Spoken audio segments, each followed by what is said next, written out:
नमस्कार social media family. आज आपल्याकडे विटा व कराडचे दोन सायकल रायडर आलेत. ते श्री ज्योतिर्लिंग यात्रा सायकलवरून करणार आहेत. एकूण 4 ठिकाणी भेट देणार आहेत. Grishneshwar, Omkareshwar, Ujjain, Trimbakeshwar. Total 1300 kilometre one side प्रवास सायकलवरून करणार आहेत.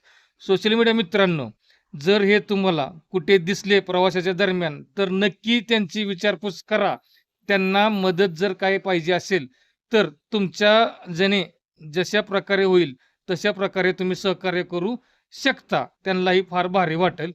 प्रवासाच्या दरम्यान राहण्यासाठी त्यांनी टेंट घेतला आहे व अनेक ठिकाणी योजली आहेत, जसं की petrol pump, police station, toll नाका, मंदिर अशा बऱ्याच ठिकाणी ते थांबणार आहेत. त्यांचा पूर्ण प्रवास हा 15 ते 20 दिवसाचा असणार आहे. मी त्यांच्या अकाउंटला कोलॅबरेशन करूनच व्हिडिओ टाकला आहे. बाकीचे प्रवासाचे व्हिडिओ नक्की त्यांच्या अकाउंटवरती पहा. तर त्यांना आपण आपल्या सोशल मीडियाच्या वतीनं प्रवासीच्या आनंदीमय व सुखमय शुभेच्छा देऊया. Happy journey.